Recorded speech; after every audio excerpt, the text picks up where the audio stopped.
ሰላም ጤና ይስጥልን የዋልዛብ ዩቲዩብ ቻናል ቤተሰቦች ዛሬ ባለም አቀፍ ደረጃ በኢትዮጵያ ስም የተመዘገበ አንድ ትልቅ ድልና በዲፕሎማሲው ረገድ የተሰሙ ወሳኝ መረጃዎችን ይዘንላችሁ ቀርበናል። እነዚህን ለመስማት አብራችሁን ዝለቁ። 115 ሀገራት የተሳተፉበትንና ግዙፉ አማዞን ያዘጋጀውን የዓለም አቀፍ የቴክኖሎጂ ውድድር አንድ የ24 ዓመት ኢትዮጵያዊ ወጣት ሁሉንም በልጦ አንደኛ በመውጣት የዓለምን ትኩረት ስቧል። ያለ ኢንተርኔት የሚሰራውና የሰው ሰራሽ አስተውሎትን ለትምህርት እንዲውል የሚያደርገው ድንቅ የፈጠራ ስራው ምንድነው? ናትናኤል ጌጤ ነው እንዴት ይህንን ስኬት ሊቀዳጅ ቻለ? በመቀጠልም በኬንያ ናይሮቢ የተካሄደው የ2026 አፍሪካ ፎርዋርድ ጉባኤ ላይ የኢትዮጵያ የዲጂታል ሚዲያ ባለሙያዎችና ወጣት የፈጠራ ባለሙያዎች ተሳትፎ የፈረንሳይ ኤምባሲን አድናቆት አትርፏል። ኤምባሲው ለኢትዮጵያ ጋዜጠኞች ያስተላለፈው መልእክትና አዲስ ስለተፈጠሩት አጋርነቶች እሱንም ዝርዝራለን። በተለይም ደግሞ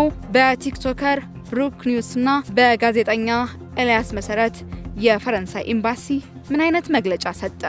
እሱንም ታደምጡታላችሁ። በመጨረሻም ዓለም በአሁኑ ወቅት ያለችበት የጸጥታ ስጋትና የቴክኖሎጂ ሽኩቻ የተባበሩት መንግስታት ድርጅትን ክፉኛ አሳስቧል። ዋና ጸሐፊው አንቶኒዮ ጉቴሬዝ ትናንት በሰጡት መግለጫ ስለ ሰው ሰራሽ አስተውሎት ቁጥጥርና ስለ ዓለም ሰላም ያስተላለፉት ጠንከር ያለ ማስጠንቀቂያ ምን ይመስላል? እነዚህንና ሌሎች መረጃዎችን ይዘን ቀርበናል። እስከ ፕሮግራሙ ፍጻሜ ድረስ አብራችሁን ቆዩ።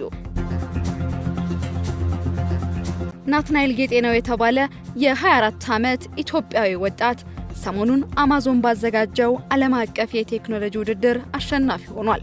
ወጣቱ አሸናፊ የሆነው አይቪ የተባለ ለትምህርት አጋዥ የሆነና ያለ ኢንተርኔት የሚሰራ የሰው ሰራሽ አስተውሎት ዲጂታል መድረክ በመፍጠር ነው። ወጣቱ ለወደፊቱም ኢትዮጵያን የሰው ሰራሽ አስተውሎት ቴክኖሎጂ ማዕከል የማድረግ ህልም አለው። የ115 ሀገራት ባለሙያዎች በተሳተፉበት ዓለም አቀፍ የቴክኖሎጂ ውድድር ያሸነፈው ኢትዮጵያዊ ወጣት በቅርቡ አማዞን ባዘጋጀው ዓለም አቀፍ የቴክኖሎጂ ውድድር ኢትዮጵያዊ ወጣት ናትናኤል የፈጠራ ባለሙያ ናትናኤል ጌጤ ነው ዘለቀ አሸናፊ ሆኗል። የ24 ዓመቱ ናትናኤል ራሱን ያስተማረ የሶፍትዌርና የሰው ሰራሽ አስተውሎት ቴክኖሎጂ አልሚ ነው። በዚህ ውድድር አሸናፊ የሆነው አይቪ የተባለ ያለ ኢንተርኔት የሚሰራ የሰው ሰራሽ አስተውሎት ዲጂታል መድረክ በመፍጠር ነው። በዚህ ውድድር ከ115 ሀገሮች የተውጣጡ ከ10,000 በላይ ተወዳዳሪዎች የተሳተፉ ሲሆን ናትናኤል ከነዚህ ውስጥ በአንደኛነት በመመረጥ በዚህ ዓለም አቀፍ የውድድር መድረክ ላይ አሸናፊ ሆኗል። ለመሆኑ ናትናኤል እንዲያሸንፍ ያደረገው ፈጠራ ምንድነው ካላችሁ፣ ናትናኤል የሰራውና በውድድሩ አሸናፊ የሆነበት አይቪ የተሰኘው ዲጂታል መድረክ በሰው ሰራሽ አስተውሎት ላይ የተመሰረተና የኢንተርኔት አገልግሎት በሌለበት በተንቀሳቃሽ ስልክ ብቻ ተማሪዎችን የሚያግዝ ነው። የዲጂታል መድረክ ለሽልማት እንዲመረጥ ያደረገው ሌላ ባህሪ እንዳለውም ናትናኤል ያስረዳል። የኤአይ አፕሊኬሽኖች $1,000,000 የዳታ ሰርቨር ያስፈልጋቸዋል። እኔ ያረኩት አንዱን ኤአይ ጨፍልቄ በ250 ሜጋባይት በተራ ስልክ ላይ እንዲሰራ ማድረግ ነው። በ10,000 ብር ስልክ ያለ ኢንተርኔት እንዲሰራ ነው ያደረኩት። እናም ይሄ ኢኖቬሽን ያስባለው ዋናው ምክንያት መሆኑን ናትናኤል ገልጿል። የግሎባል ኢኖቬሽን አዋርድ ሽልማትን ያሸነፍኩት በማለትም አብራርቷል። ወደ አገልግሎቱ ለመስገባት ከተቋማት ጋር እየተነጋገረ እንደሆነም ወጣቱ ገልጿል። ይህ ዲጂታል መድረክ በአዲስ አበባ ከተማ በሚገኙ ትምህርት ቤቶች ተሞክሮ ውጤታማ በመሆኑ ወደ አገልግሎት ለማስገባት ከተቋማት ጋር እየተነጋገረ መሆኑን ወጣቱ ገልጿል። ናትናኤል እንደሚለው የዲጂታል መድረኩ በመተግበሪያ መልክ የሚቀርብ ሲሆን በአንድሮይድም ሆነ በአፕል ስልኮች ላይ አውርዶ መጫን ይቻላል። በዚህ መልኩ በሰው ሰራሽ አስተውሎት ቴክኖሎጂ በመታገዝ በግል ትምህርታዊ መረጃዎችን ያለ ኢንተርኔት ግንኙነት በማቅረብ ተማሪዎችን በቀላሉ ያግዛል። ይህም የኢንተርኔት ተደራሽነት በሌለባቸው የኢትዮጵያ ገጠራማ ክፍሎች ያሉ ተማሪዎች ሳይቀር ያለምንም ገደብ ትምህርትን ተደራሽ ለማድረግ ያስችላል። አሰራሩም ልክ እንደ ቻት ጂፒቲ እንዲሁም እንደ ጄሚናይ ያሉ በሰው ሰራሽ አስተውሎት የሚሰሩ የቻት መተግበሪያዎች መሆኑን ያስረዳል። መተግበሪያው የኢንተርኔት ተደራሽነት በሌለበት ትምህርታዊ መረጃዎችን በውይይት መልኩ የሚያቀርብ ነው። የፈረንሳይ ኤምባሲ በአፍሪካ ፎርዋርድ ጉባኤ የኢትዮጵያ ዲጂታል ፈጣሪዎች ተሳትፎን በተመለከተ መግለጫ ሰጠ።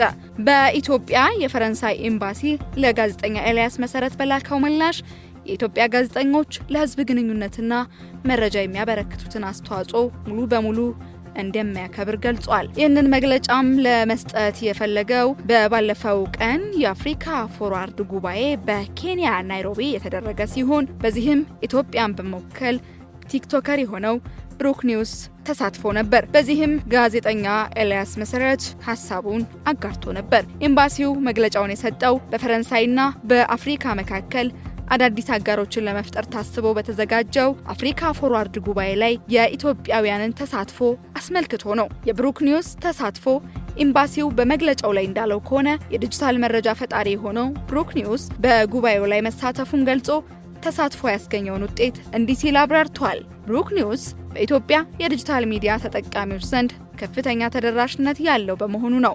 እንዲሁም የጉባኤውን አጀንዳዎች በሚሊዮን ለሚቆጠሩ ኢትዮጵያውያን ወጣቶች በማድረስ ረገድ ቁልፍ ሚና መጫወቱ ነው። ይህም የጉባኤው ዋነኛ ዓላማ የሆነውን ወጣቶችን የማሳተፍ ግብ ማሳካቱን ገልጿል። ከብሩክ ኒውስ በተጨማሪ ኤምባሲው የተሳተፉ የኢትዮጵያ ልኳንን ገልጿል። ከነዚህም መካከል የቴክኖሎጂና የፈጠራ ስራ ባለቤቶች መካተታቸውን ኤምባሲው ጠቁሟል። ከነዚህም ውስጥ የሐሳብ ኤአይ መስራች የሆነው ቅዱስ ያሬድና የቀዳማዊ ስቱዲዮ መስራች የሆነው ሩፋኤል ሎል ይገኙበታል። እነዚህ ወጣቶች በጉባኤው መካተታቸው መድረኩ ለፈጠራና ለቴክኖሎጂ ዘርፍ የሰጠውን ትኩረት የሚያሳይ መሆኑን ፈረንሳይ ኤምባሲ በመግለጫው ላይ አስፍሯል። ኤምባሲው አክሎም ከኢትዮጵያ ጋዜጠኞችና የሚዲያ ባለሙያዎች ጋር በቋሚነት እንደሚሰራ ገልጿል። ይህም በተግባር የሚታየው እንደሆነ የገለጸው ኤምባሲው ከፕሬስ ተቋማት ጋር ባሉት የትብብር ፕሮግራሞችና እንዲሁም ከኢትዮጵያ የሚዲያ ማህበረሰብ ጋር በጋራ ለመስራት ባለው ቁርጠኝነት መሆኑን በመግለጫው ላይ አመላክቷል። በመጨረሻም አንቶኒዮ ጉቴሬዝ በሰው ሰራሽ አስተውሎትና በዓለም አቀፍ ሰላም ዙሪያ አስቸኳይ ማሳሰቢያ ሰጡ። የተባበሩት መንግስታት ድርጅት ዋና ጸሐፊ የሆኑት አንቶኒዮ ጉቴሬዝ ዓለም አቀፉ ማህበረሰብ በሰው ሰራሽ አስተውሎት አጠቃቀም ላይ አስቸኳይ የቁጥጥር ማዕቀፍ እንዲያበጅ ጥሪ ያቀረቡ። ዋና ጸሐፊው በመግለጫው አክለውም ቴክኖሎጂው ለሰው ልጅ እድገት ያለው ፋይዳ ቢቀበሉትም ካልተገደበ ግን ለዓለም ሰላምና ደህንነት ስጋት ሊሆን እንደሚችል አስጠንቅቀዋል።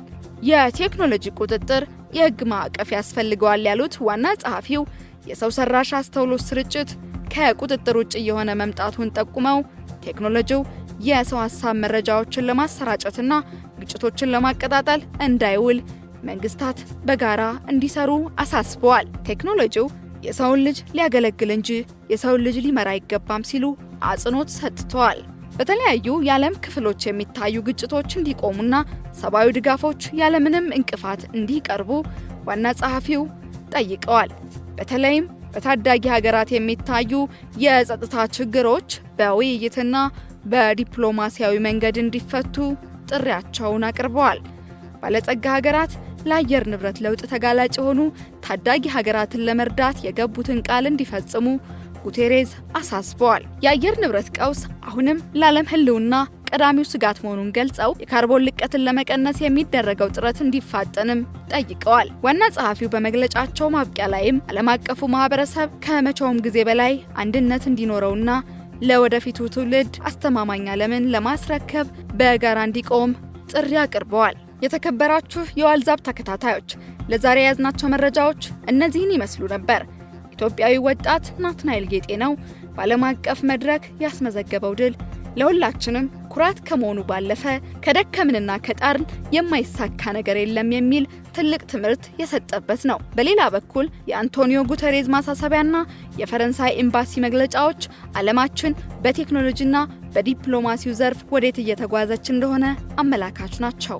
እናንተስ በእነዚህ ጉዳዮች ላይ ምን ትላላችሁ? በተለይ የናትናኤል የፈጠራ ስራ በኢትዮጵያ የትምህርት ጥራት ላይ ምን ለውጥ ያመጣል ብላችሁ ታስባላችሁ?